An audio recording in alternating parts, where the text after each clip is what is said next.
સૌ જાણે છે કે મિડલ ઈસ્ટની યુદ્ધની પરિસ્થિતિઓ ભયાનક છે, અને ત્યારે બહેરીન જેવો એક દેશ કે જે ઈરાનથી બરાબર પાડોશી દેશ છે, અને આવી એક ભયાનક પરિસ્થિતિમાંથી, મોતના મુખમાંથી, જેને કહી શકાય મુશ્કેલી પરિસ્થિતિઓને પાર કરીને બહેરીનથી રાજ ભાયાણી કે જે મૂળ મીઠાપુરના છે, હાલ પહેલા તેઓ મુંબઈ હતા અને હાલ તેઓ ખાસ આ બધી પરિસ્થિતિઓને પાર જે દ્વારકાધીશના દર્શન કરવા માટે દ્વારકા આવ્યા છે, ત્યારે થોડી વાતચીત કરી કે જ્યારે અચાનક જ જ્યાં યુદ્ધની પરિસ્થિતિઓ સર્જાઈ ત્યારે તમે શું કરી રહ્યા હતા, અને તમને ત્યાં એવું થોડોક પણ અંદાજો હતો કે આવું યુદ્ધ થવાનું છે કે આવી કોઈ પરિસ્થિતિ થશે, ત્યારે તમારી શું સ્થિતિ હતી? સૌથી પહેલા તો બધાને મારા જય દ્વારકાધીશ.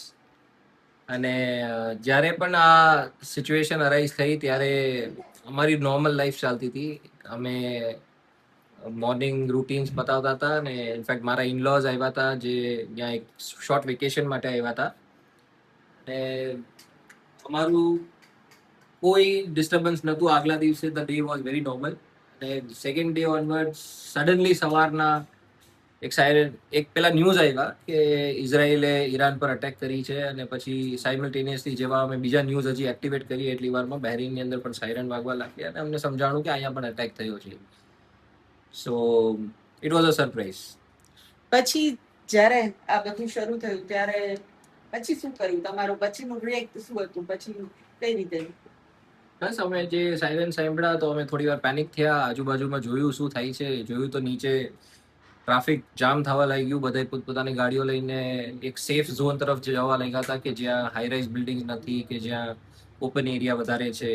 તો અમે તો તમે શું હાઈ રાઇઝ એરિયાની અંદર હતા કે યા તમારી આજુબાજુમાં કોઈ એવું એરિયા ખરો કે?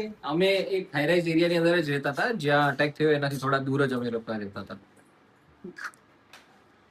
આજે જયારે તમે દ્વારકાની અંદર તમે સાંભળ્યું, તમારે પહેલા જયારે વાત થઈ કે દ્વારકાધીશના ખાસ આપણે માનતા માનીને દ્વારકાધીશના દર્શન, ત્યારે હવે આજે કેવો હાશકારો?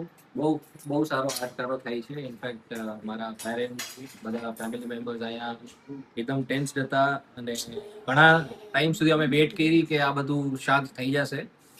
પછી દ્વારકાધીશની કૃપાથી બાજુના ઇમિડિયેટ નેક્સ્ટ કન્ટ્રીમાંથી ફ્લાઇટ્સ ચાલુ થઈ, અને અમારા માટે ટ્રાન્ઝિટ વિઝાની અરેન્જમેન્ટ થઈ, એટલે અમે પછી ઈ રૂટથી ઇન્ડિયા આવવું વધારે સેફ માન્યું. અને આજે ખાસ જે એક બાજુ તો આપણે જોઈએ કે આખું ગ્લોબલ દુનિયા થવા માંડી છે, ગ્લોબલ બિઝનેસની વાતો થઈ રહી છે, ત્યારે નાના નાના માણસો પણ જે છે મોટા સપના જુએ છે કે બહારની કન્ટ્રીમાં જવું છે, આઉટ ઓફ ઇન્ડિયા જવું છે.